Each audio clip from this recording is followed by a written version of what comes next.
Here, I'll share the results with you. Yeah, that's the results. Cool. That's awesome. Okay. So based on your questions that you submitted earlier, we could talk about networking in general. Do you want to, I'll just introduce myself. I'm Melissa Ewing, and I do outreach and events for HCDE. And this is Rebecca. I'll let you introduce yourself, Rebecca. Hey y'all, see a lot of familiar names and faces. Just want to say first, thank you so much for coming. I am an affiliate lecturer at the University of Washington, Human-Centered Design and Engineering. This is my 9th year teaching, which is crazy sauce. But beyond this job, I also am a research manager for Messenger video calling at Facebook. And I've been at Facebook now for coming up on my 3rd year. Prior to Facebook, I was at a startup, and before that, I was at Anthrotech, which is a design agency based out of Olympia that works on nonprofits and government systems and websites, kiosks, etc. Before that, I was at Nordstrom, as that was my first UX research job out of the program, because I graduated from HCDE as well in 2011. Prior to doing that role, I was a web developer at Group Health, which is basically Kaiser Permanente. They came in and took over Group Health. So I've had, a fair amount of experience doing UX work in Seattle in the industry. And I think the impetus for this talk or this topic is when I finally figured out what I wanted to do with my life and become a researcher. I felt really far behind. Like most of my peers were already in careers, like they'd already, gotten seniority and gotten someplace with their career work. And I came out of HCDE, I think I was, honestly, y'all, I was probably almost 40. So I felt really far behind. So one of the things that I did was I just hustled really, really hard. So I have a pretty good perspective on what worked and what didn't work during that time. So today I'm just gonna answer your questions and share some tips for good networking that doesn't suck, essentially. And then we'll take questions. So, and I think, Melissa, you're gonna help me with the questions. And then we'll just get started and go. Then you can chat too. I'll try to keep up with the chats. But the first question, let's just start with, what are the best practices for using LinkedIn? What are the best practices for using LinkedIn? Yeah. So with LinkedIn, you definitely want to, some of you may not have LinkedIn. I found teaching that there are some people that just don't keep a LinkedIn profile. Highly recommend that you do. Like, treat it like your living resume. Like, your LinkedIn is like your advertisement for the kind of specialties and skills that you have. So make sure you keep it up to date. And anytime your job changes, make sure you're updating whatever you did last on LinkedIn.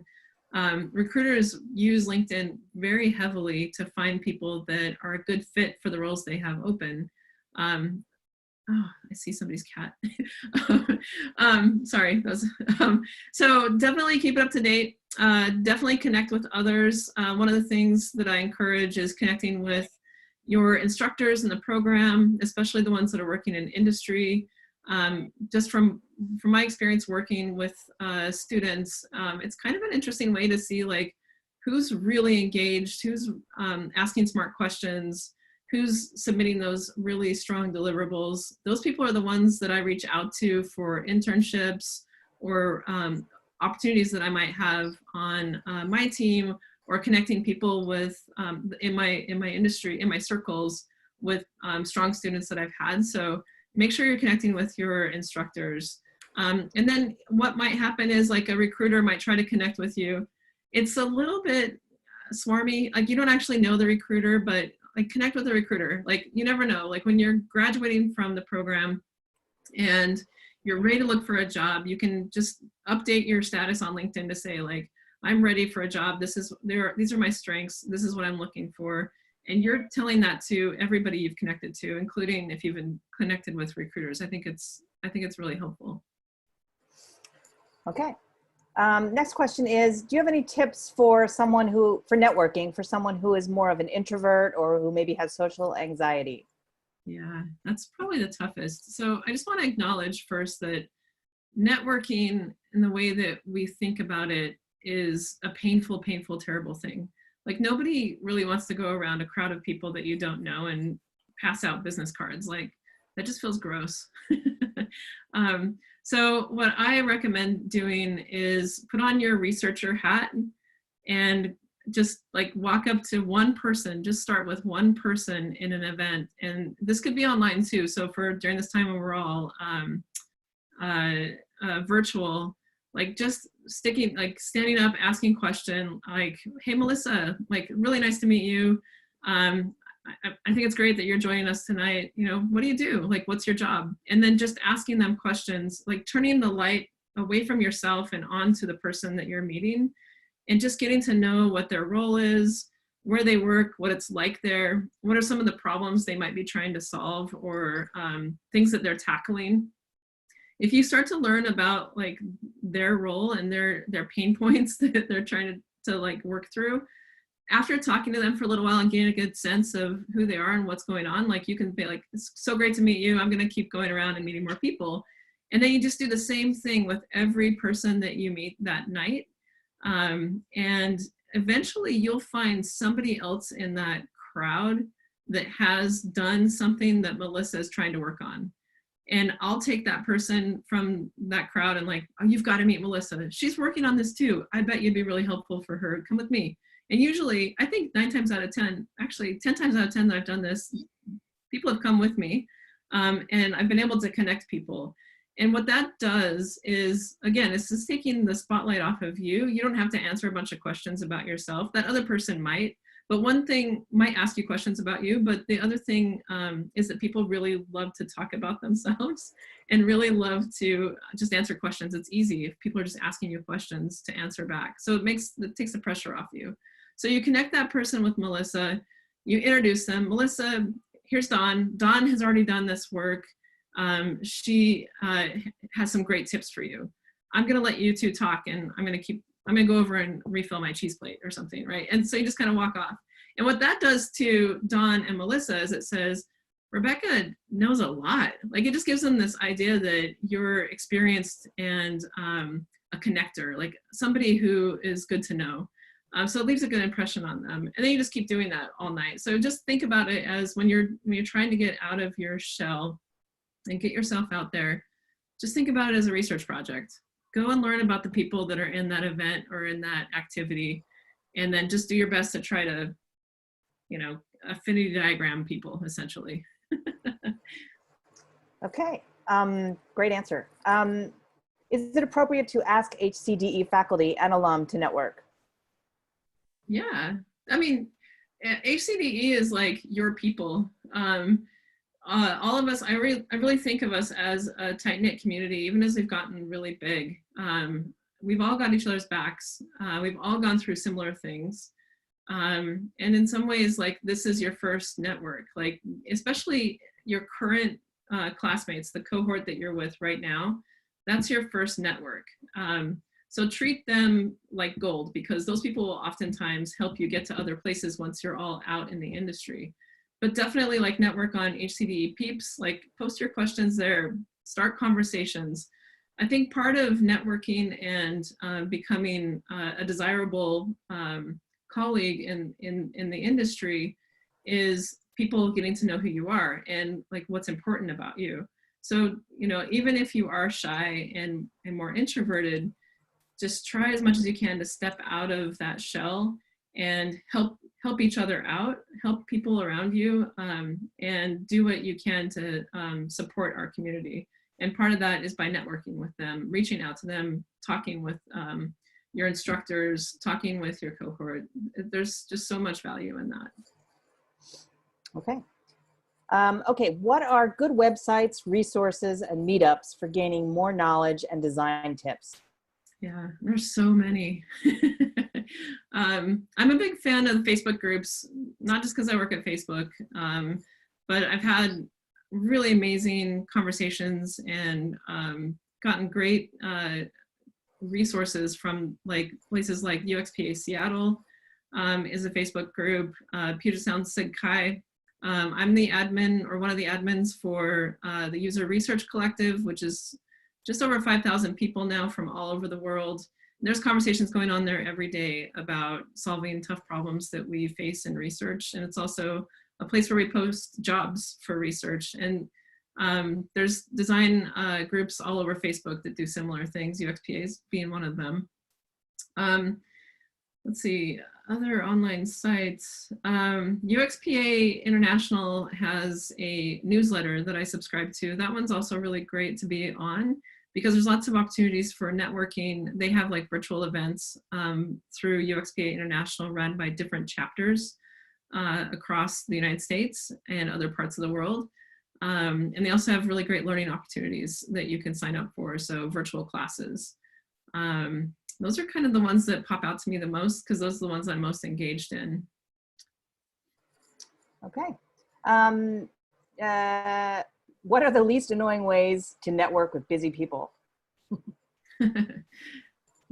Least annoying ways. Well, I think right now it's very unique because we're all at home.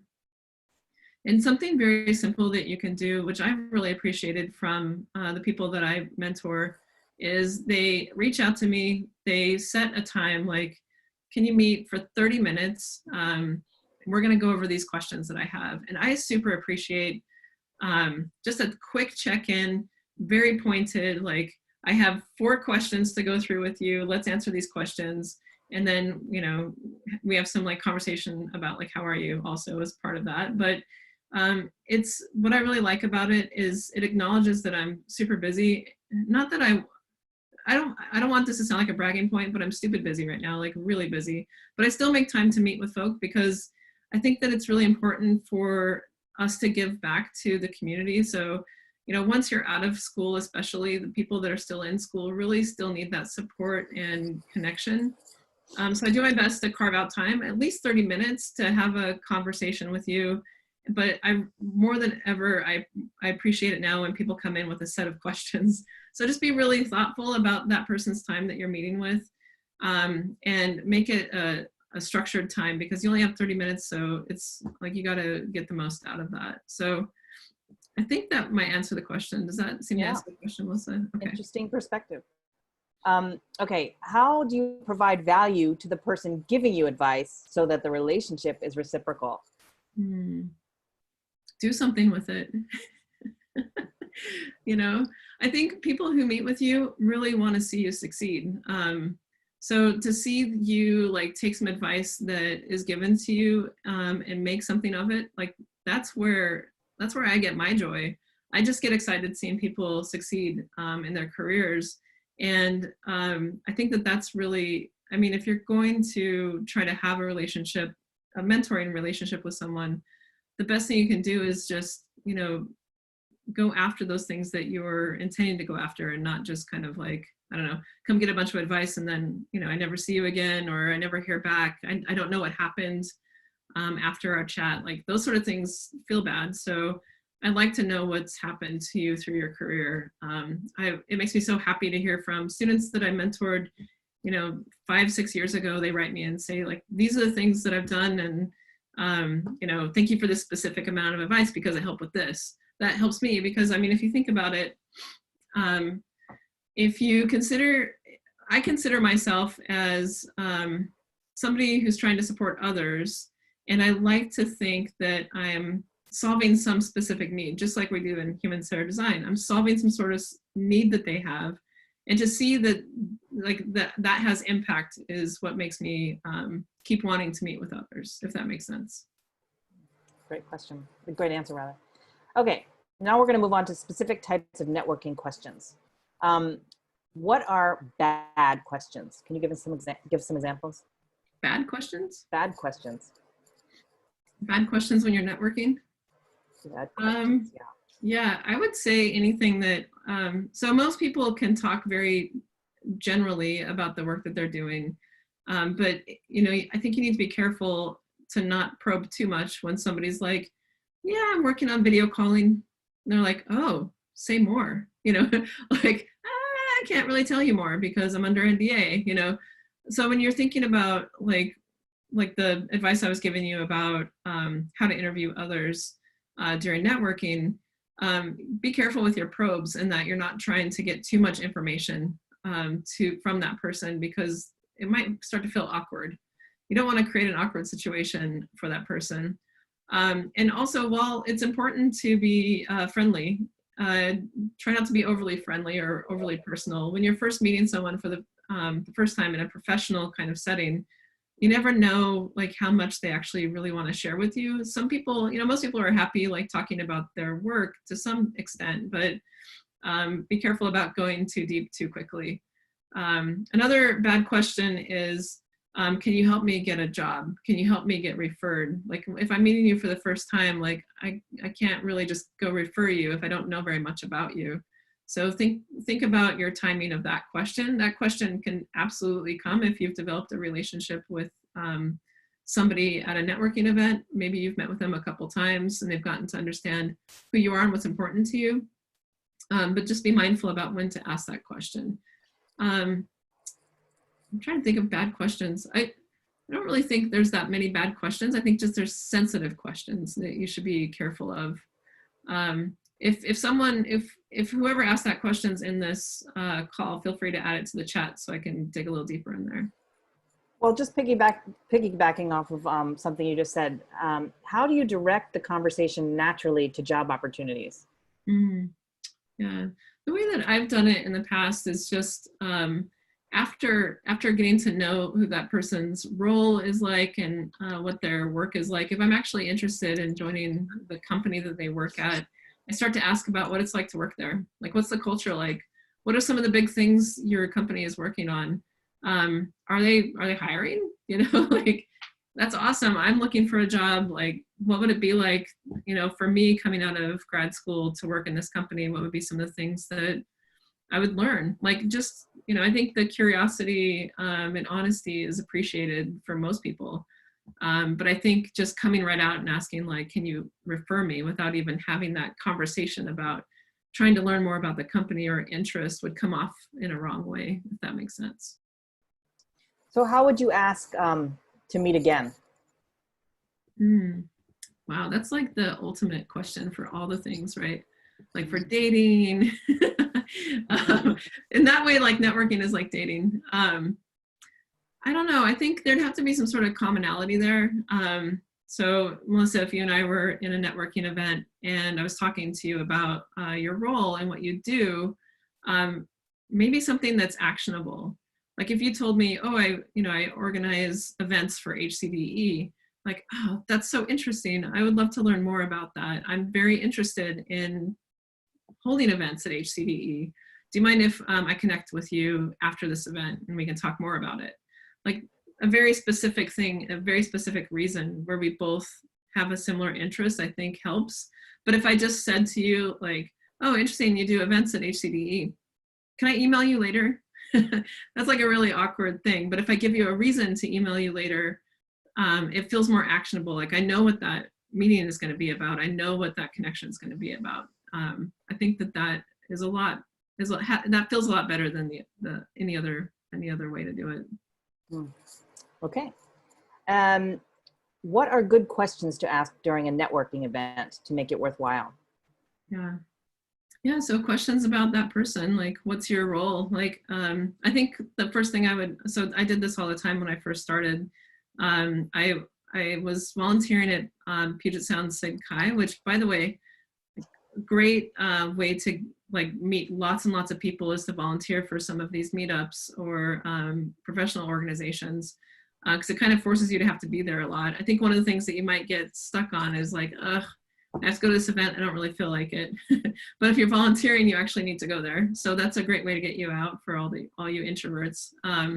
But one of the things I would just first ask is be like, oh, hey, I'm Rebecca, nice to meet you. Oh, I see that you work at Airbnb. What do you do there? Like, and then they just say like, oh, I'm a designer, and like, oh, cool, what product do you work on? And they're like, oh, I work on, I don't know, this like filters or something. And you're like, oh, that's really specific. Like, what else do you do? Like, you're just asking, like, you're digging into their role at that company. asking questions about what they do, what it's like to do what they do. You can broaden it out if you want to ask about open head or open roles there. You can broaden it out to like, what's it like to work at Airbnb? What's the culture like? You know, it's really just an effort to best understand that person as much as possible. Those are the best questions because people, like, it's easy for them to answer them. It's about their work. It's not personal. And they think about work, you know, all the time. So easy questions for people to answer for sure. Okay. This is a good one. How do you ask for a portfolio review, an informational interview without sounding stiff? Stiff. Yeah. I think this is kind of similar to, so I think maybe what this question is getting at is finding a mentor. Because I think, you know, usually if I'm doing a portfolio review, it's somebody that I have a mentor relationship with. And at that point, like I met them somewhere, maybe it was at school, maybe it was at an event, and we followed up on some specific thing we both have interest in, or they've asked to like take 30 minutes of my time to learn more about what I do at Facebook or wherever I'm at. And you start there. Like, I think asking for a portfolio review or a resume review is a lot of work. And it really helps to know more about that person. What are their interests? What do they want? What kind of feedback do they want on their portfolio? Is it just like a general look at it? Are they looking to get feedback on a specific, like, am I showing up as a leader in my portfolio? Am I showing enough breadth in my work? Like, there's a lot you need to know about a portfolio review, or even like a resume review, where it's a lot more helpful to me, at least, to know more about that person and what's important to them, to give them really good, actionable feedback. And to get to that phase with somebody, I kind of need to know them a little bit more. So I prefer to, if you were to ask me to do that, that you know, ask me for a 30-minute coffee chat. We have that coffee chat, and then I get to know you a little bit better. Then you could ask me like, hey, you know, would you mind if we meet again? And I'd be like, no, that'd be cool. Would you mind if I brought my portfolio and walk you through it? I'm really looking to improve it. I'm like, cool, that's great, because that's something actionable that we can do together next time we meet. And when I mean like something actionable to meet on, I've said this a few times, I just mean like, if you want to meet me for 30 minutes, tell me why. Because that means I need to carve out that 30 minutes away from my work time or away from my family time. So just be really specific about how we're going to spend that time. And I don't mind getting those requests, but I want to know like how we're going to spend it. Okay. And somebody asked in the chat, how do you maintain your network? Oh, now it's kind of like, I've spent so much time building it that now I just need to like keep it warm, essentially. So I built my network by volunteering and saying yes to everything that came my way. That meant that I spent like 3 years on Puget Sound Sig Chi, 2 of those years as the president. I did a lot of consulting for free, like just came in and helped people with their projects or their research. I took a lot of coffee chats. I've had so many coffee chats with lots of different people. And now teaching has been like probably my biggest networking tool I've ever used, just because like every quarter I meet 40 students, and for the past 9 years, I've taught like every single year, fall, winter, spring. So by the virtue of just doing that, I probably know most of the UX people in Seattle by now. If I don't, they're probably like 3 degrees separation. And the way that I keep them warm is by giving back. So I'll have people reach out to me and ask like, hey, like this happened with Airbnb, like we just lost a bunch of employees, like here's a list, can you help them? Like, do we have a way to land people into new jobs at Facebook, for example, or other places where I'm connected? And then I'll just like I posted to the HCDE peeps, like, hey, like if you are a part of Airbnb, reach out to me, I'll help you. I've gotten people that way. I maintain the user research collective. I meet up with people. Dawn and I are due for a chat. She's here at this talk. You know, so I just, I make myself available and I show support to my community. And just by doing that, I feel like I'm able to maintain my network. Okay. And how do you ask for a coffee chat? Is it usually acceptable to be upfront about asking if someone wants to have a coffee? Yeah, so I think now especially it's a little bit more awkward perhaps because you're not at a networking event in person. So it's sort of like, how do you reach out? Like, how do you email or send somebody a LinkedIn email to say, hey, I want to have a coffee chat with you? But I do get them. And I think the ones that work well are, you know, an introduction to who they are, a little bit about their background, some about their interests, and the reason why they want to meet. Like that helps me understand what I'm going to be, when I meet with this person, what that will be about. And I feel like most people in UX are open to this. I have a story about the first UXPA International Conference I attended was in 2012, and it was in Las Vegas. And I saw Whitney Quisenberry, who is a UX pioneer. She's a researcher that does a lot of work in accessibility and ballot design.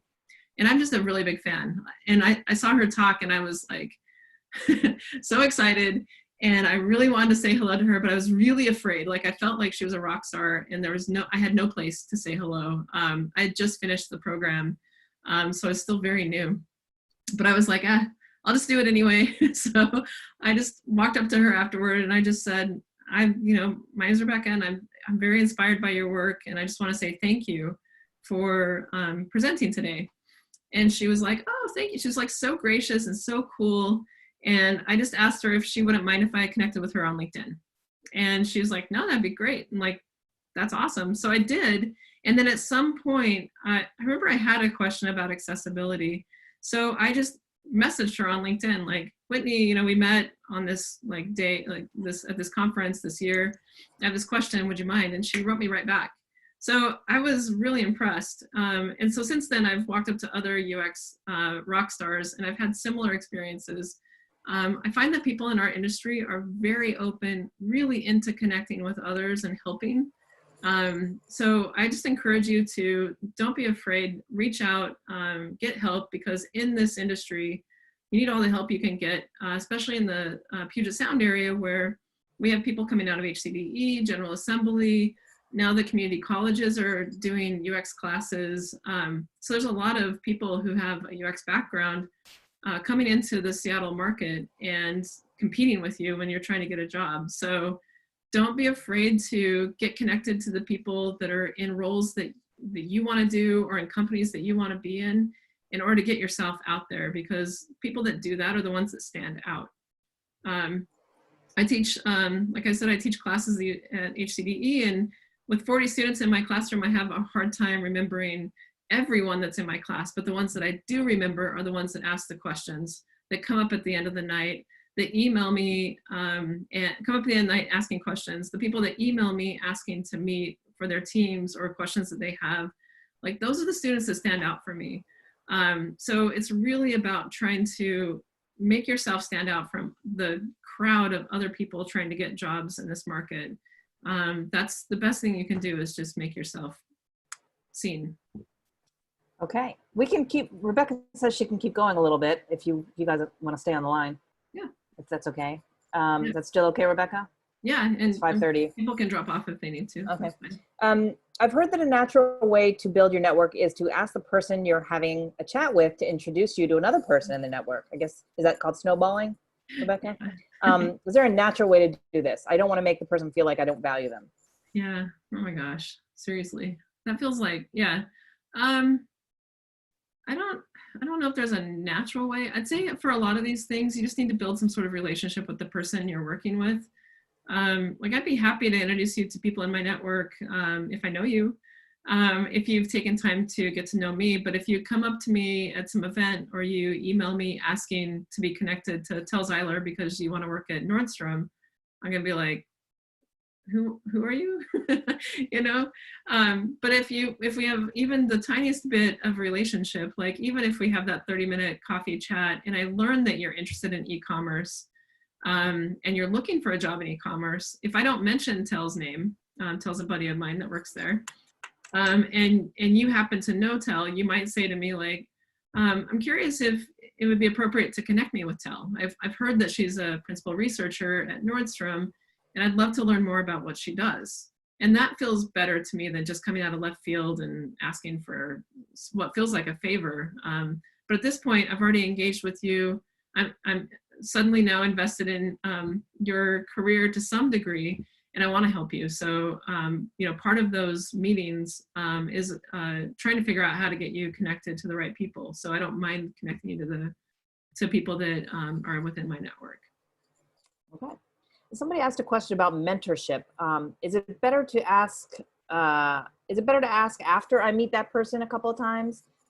How would you sort of engage someone to be a mentor? Yeah, so I think this question is, I hear this a lot actually. How do I get a mentor? It doesn't, you don't, I mean, actually I should say I have a friend that's working on an app for this. So I have a friend in a startup who's working on this. So maybe there'll be this like swipe to the right, left sort of thing and match you with a mentor at some point. But for now, it just happens naturally, much like how we like meet people that we end up partnering with, right?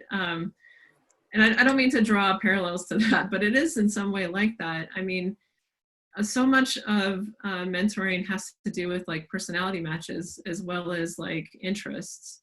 Like if I meet with you and we don't really have anything, I don't know how to describe it. Sometimes you meet people and it feels like your tail is wagging. You're just like really excited to be with that person. That person's excited to be with you, and there's this natural like connection that happens. Those are the easiest mentoring situations because everything just kind of comes naturally and you have similar, I don't know, there's something similar between the two of you that connects you naturally. The mentoring relationships that are harder are the ones where I don't feel like there's some sort of, I don't know how to explain it. It's some sort of like energy connection between myself and the other person. It just makes it harder to talk to each other. So I'd say that like the mentoring situations I've found myself in have developed over time. I'll give you an example. There's a manager at Facebook who I met very randomly on my first week at Facebook. And I had done some work that's related to a product that she works on. And I said, I would love to like tell you about the work that I've done in this product. I think you'd find it really interesting. Are you free for lunch later for like, you know, just a quick lunch? And she's like, yeah, sure. And it was one of those situations where when we met, both of our tails were wagging. Like you could feel right away there was some sort of connection.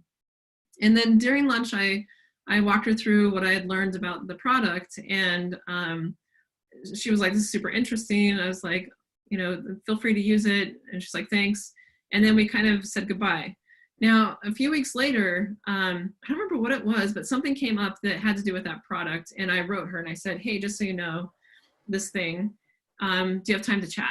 And she's like, yeah. So we started like a 30-minute phone call where we met and talked over things. And I learned a lot during that time. I needed help with something is really what it was.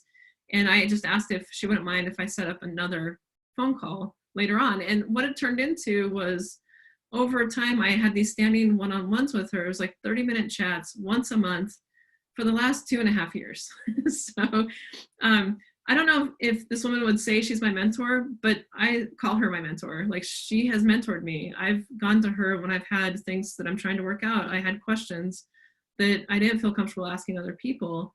And she's helped me through lots and lots of things at Facebook. So I think over time, these things come together. It's hard to force a mentorship, just like it's hard to force any relationship in our world. And I think that they just kind of naturally happen. How my friend's going to solve this with her app, I'm not sure. But I think that that's my advice there. I love your example of knowing when your tails are wagging. That's a fun way to state it. Yeah. And then like just, that, though. Yeah. Sorry. It feels like that. It feels like, You're right. like happiness. Yeah. Yeah. 2 more questions about LinkedIn. Do you recommend posting on LinkedIn frequently? And does it matter how often I post? And what kind of activity should I be posting? Yeah. So there's something about your brand here. So one of the things about getting to be known in this industry is what makes you different from everybody else. And I think that there are people who pursue like a brand. For example, like what I know about Whitney Quisenberry is she's an accessibility guru. What we know about Jacob Nielsen is he's a usability pope, right? Like he's king of usability.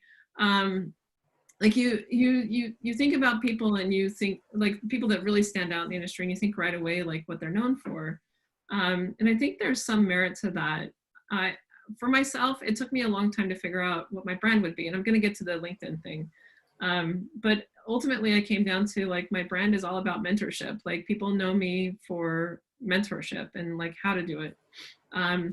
So I think that's what my brand is anyway. I'm still trying to figure it out maybe. So if I think that it's valuable if you're trying to make a name for yourself, is think about what's exciting to you, what's important to you, and post on LinkedIn about that. Because when you post on LinkedIn, like you could just like random spray, you know, news about Airbnb layoffs or how to do research during the pandemic. You know, there's all sorts of stuff you could post on LinkedIn, but think about what you post because it reflects on you.